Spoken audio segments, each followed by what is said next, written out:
any issues with the police in the following week after the attack. Eraserhead was also nowhere to be found. Thus, the boy continued on in his daily routine. Thanks to Eraserhead's suggestion, Izuku had enrolled in JSL courses, of which had led to him finding a few martial arts courses. One good thing about this part of town was that there were plenty of free services in place to try and help the community. Heroes couldn't be everywhere. So the country did its best to supply the less fortunate areas. Those supplements to his curriculum, combined with a few other sources and self-study, had greatly heightened Izuku's capabilities on the street. By Izuku's 13th birthday, he was relatively fluent in JSL and had become significantly better at his self-defense abilities. Izuku would be lying if he said that he hadn't caused any more trouble. But, it was to be expected in this part of town, especially when you lived on the street. He was lucky enough to not be caught by any pros, but he knew his luck would run out soon. Izuku didn't purposely go looking for fights. Really, he didn't. They just had a way of happening when he was around. Izuku could not stand by when someone was in need. And now he could actually help a little bit. He was useless in everything he did, but at least, when someone could be helped, he had managed to save a few people. Simple robberies, attempted rapes, gang fights gone wrong. It was common stuff that was often left unnoticed in this part of town. Some of the people he had helped had asked for a name, and the only thing Izuku could think of was Deku. So eventually, Deku became more well known. Deku was stronger than Izuku was. Deku helped people. Deku was a hero. It only took 2 more incidents after his meeting with Eraserhead for Izuku to start carrying around a mask, tinted goggles, and a hoodie. He didn't want to be caught after all. In the end, what he was doing was ultimately illegal. He was fighting bad guys when he should have been calling the police. He was involving himself in trouble. Even if he wasn't using a quirk, he was still doing hero work illegally. Izuku tried not to think about it that way. It wasn't like he could ever become a real hero, being quirkless. He had too many other issues anyway. So, he just did his best. It couldn't be bad to want to help people, right? And this way, he stayed out of the way. This way, he was actually doing something worthwhile. Or at least, Deku was.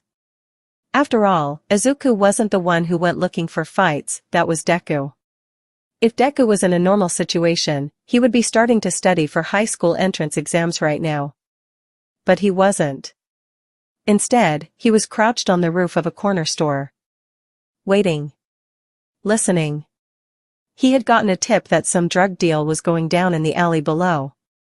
By gotten a tip, he meant he eavesdropped as Izuku. But that was beside the point. Deku worked hard to stop the spread of drug use here. He didn't know if he was actually doing a good job, but it appeared that fewer drug-related deaths were occurring in his territory. That was a gold star in Deku's mind. 3 men walked into the alleyway below. Deku thought he saw a flash of silver on one of the men's hips. A gun. Shit. Deku took out the knives he had scavenged and tied a clear string to the end of a few. It wasn't perfect, but it would do. Deku waited patiently for a few more minutes. A nervous-looking person stumbled into the alley, shyly greeting the 3 thugs who were already present. Deku knew this man.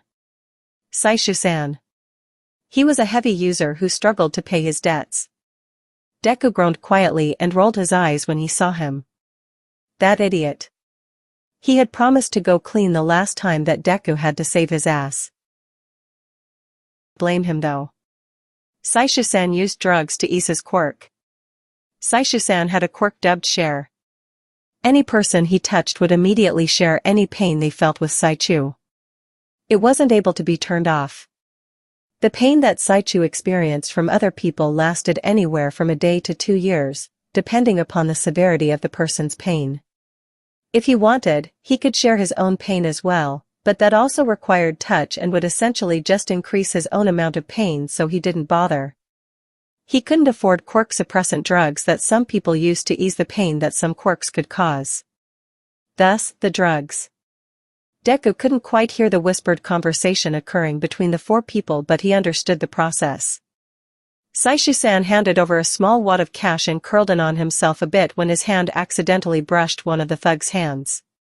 The man didn't notice and started to count the money immediately. "You're short." The words were the first clear piece of conversation that Deku had heard.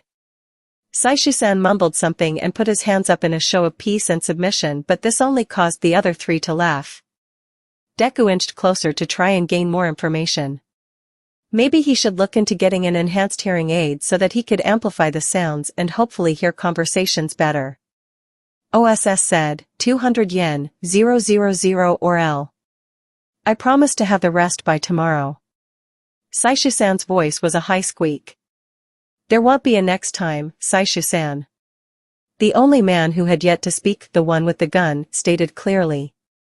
Before Saishu-san had a moment to reply, the gun was pulled and a shot rang out. Deku almost hadn't reacted in time. Luckily he had understood the tone of voice that the man spoke with. Deku was good at understanding people. He analyzed situations, quirks, people, and anything else he could on an almost constant basis. He was already skilled before his time on the streets, but his ability had been enhanced exponentially since. It was forced to.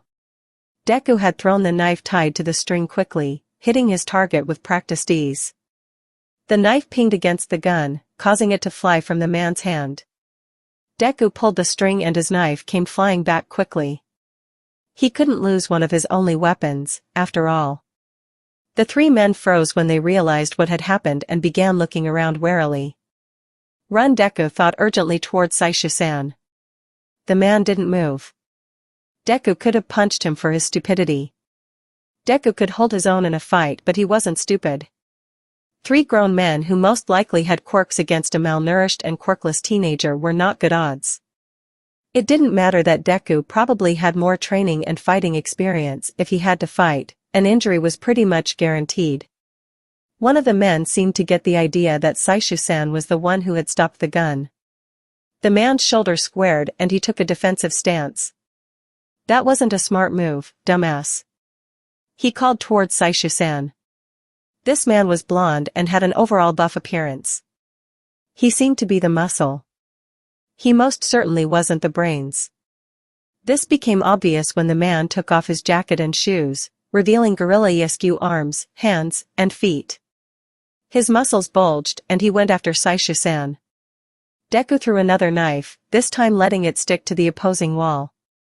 The gorilla man clotheslined on the nearly invisible string and landed on his ass. The fuck? The man who collected the money called out. What the hell is your quirk? Saishu-san shook his head as he finally started backing out of the alley. It wasn't me. I swear. The money collector snorted and then started to move towards Saishu-san as well. He was more cautious than his friend. The man placed his hand on the wall of the building and suddenly the alleyway was closed off to the street. Brick or stone manipulation? A weak form of reality alteration? As he thought through a way to get Saishu-san out of the situation without getting himself hurt. That moment of thought was short-lived when the gorilla man stood again. Before he could stop himself, Deku was pushing Saishu-san out of the way of an incoming fist. Sidestepping the gorilla, Deku took out the man's feet with a swift sweep. Deku elbowed the man in the face to allow time for him to locate the pressure point on his neck. It was a new technique that he was learning and it only worked a portion of the time. If you didn't hit the pressure point just right, nothing would happen. Deku seemed to luck out, however, and the gorilla man's body slumped in relaxed unconsciousness. The man who had closed off the alley was on Deku's back in an instant, his arms wrapping around the small boy in a choke hold. Deku froze for an instant as past traumas lit up in his mind, but he shook his head quickly. He was Deku right now. Not Izuku. Deku didn't have past trauma. Deku wasn't around then. Deku leaned back, towards the man. This not only threw off the man's balance but also allowed Deku to take a much-needed breath.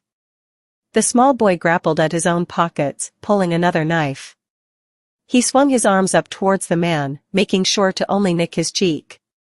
If you aim a sharp weapon in the direction of someone's eye, they are likely to let you go. The man stumbled back, cursing. You're Deku. The man stated as he wiped his cheek of blood. Deku didn't respond. Our boss would love to have your head on a platter, you little shit. I'm sure many drug dealers would like my head. Deku replied hastily. No stutter present on his voice. Izuku was the one who stuttered. Not Deku. The man dug into his pocket and threw a bunch of small objects at the ground. Deku jumped back out of the way. Small pieces of metal littered the cement. They were partially made cubes. Some had only 2 sides and others had 3 to 4. They didn't look like explosives, nor did they look sharp. Deku paused for a moment, confused as to their purpose. Was that supposed to do something? Deku asked after a moment, the unimpressive display being a little disappointing. Wouldn't you like to know? The man lunged at Deku, who dodged, only to fall to the ground, a sharp pain in his ankle. The partial cubes were moving. The unclosed edges connecting to other cubes. 2 cubes now held Deku's ankle trapped and connected to the wall, the tight grip bruising him almost immediately. That was actually really clever. Deku praised. Is this part of your quirk? The man threw a punch at Deku, but he managed to duck and hit him in the stomach. What is it? I thought it might have been brick or stone manipulation at first. The man managed to slap Deku, the cubes releasing his ankle and causing him to fall. Deku rolled with his momentum and stood again, the pain in his ankle dulled by adrenaline. But that doesn't quite fit. You would be using the alley more if that were the case. Another first aimed at him and once again he dodged, only to run head first into a metal plate that was connected with the wall. Ouch. That wasn't very nice. Deku teased, rubbing his nose as he backed away from the man. I think I'm starting to figure it out though. You can connect openings? Like the opening in between the buildings? Corner connection? But it seems to only work at 90-degree angles. The man froze and then laughed. So it's true.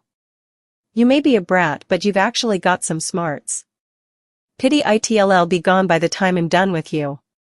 The man yelled as he targeted Deku once again. Deku jumped this time, using the walls of the buildings to jump around and over the thug. How to get out of this mess? What to do? He already called the police on his burner, but they weren't expecting the alleyway to be closed off. He needed to knock this guy out. Deku turned and lunged towards the man's back, hand outstretched, hoping to grab his inner elbow.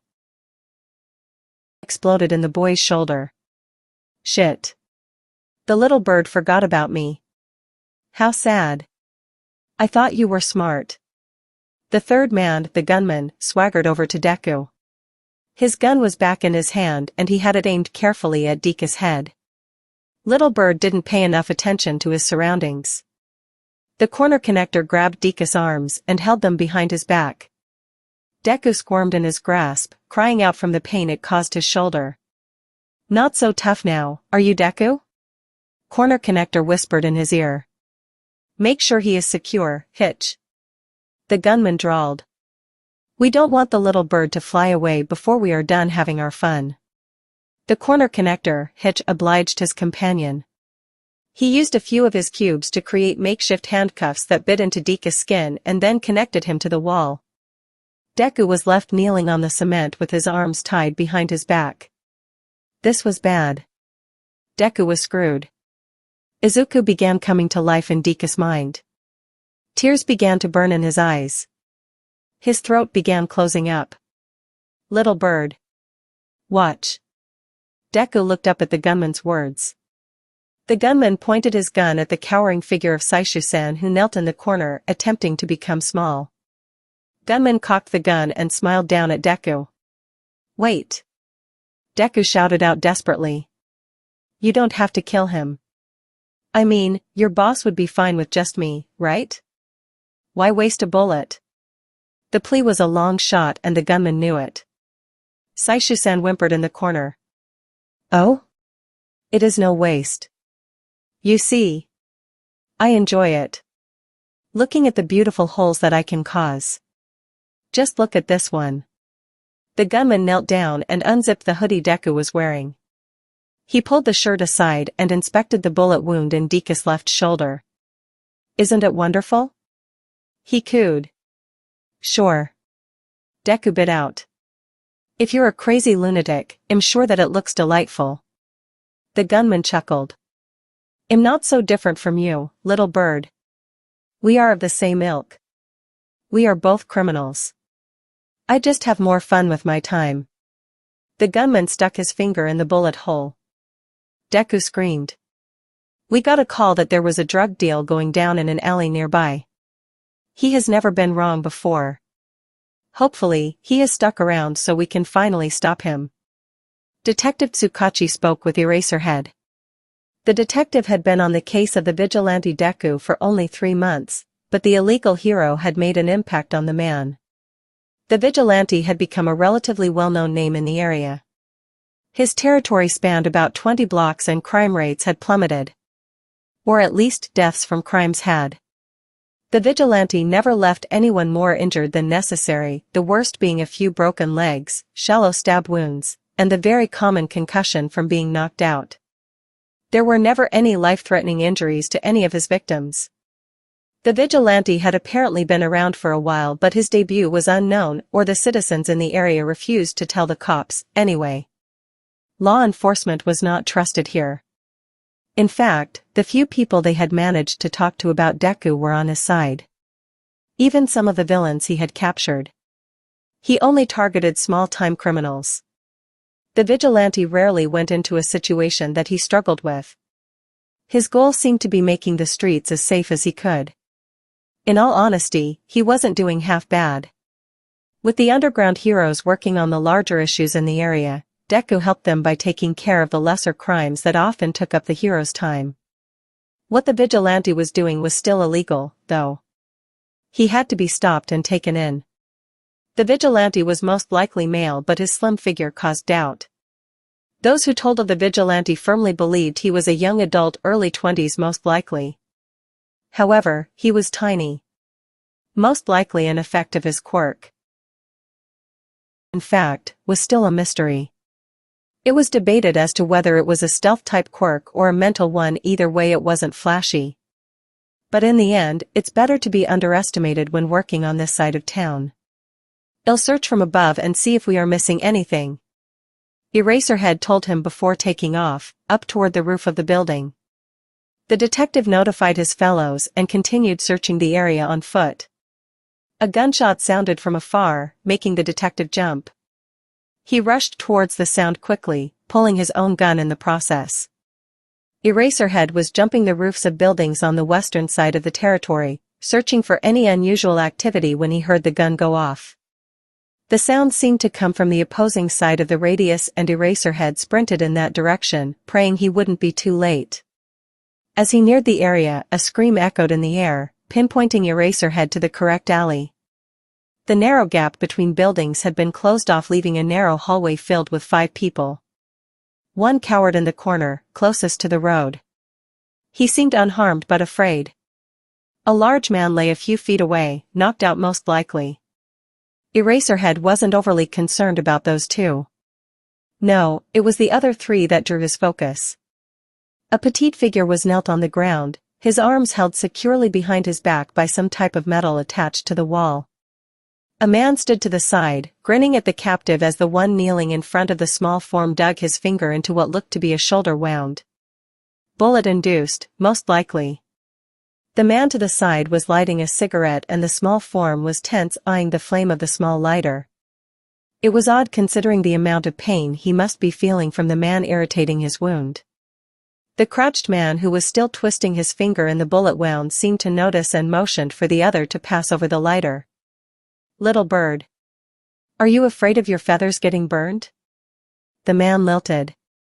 He clicked the lighter on and the captive, who Eraserhead was pretty sure must be the vigilante Deku, winced and tried to back away. Huh. How pitiful. How the hell did someone so weak cause such distress to the boss? We took him down like it was nothing. The standing man laughed. Shut it, Hitch. I'm trying to enjoy myself. said the kneeling man. Hitch grunted and rolled his eyes, turning towards the man cowering in the corner. Fine. Then I'll go play with Saishu-san while I wait for you to finish. And no. The vigilante called out. Leave him alone. He said he would pay you back. Just give him a chance. The voice sounded young. Eraserhead tucked that away to be investigated later. Little bird. Who are you to be worrying about someone else when you are in such a position? The lighter was moved closer to the vigilante boy's face. The child backed away as much as he could. You always wear that mask. I wonder if it's fireproof. What a fun way to find out who you really are. Before the lighter could reach the cloth, Eraserhead acted. His capture weapon springing into action, his quirk activating. In a matter of seconds, the two aggressors were wrapped up, the one called Hitch having lost consciousness when his head hit the ground after the capture weapon enveloped him. The wall closing off the alley disappeared and the boy fell forward, his bindings released. If you move, Eraserhead called out to the child below, I'm gonna get pissed.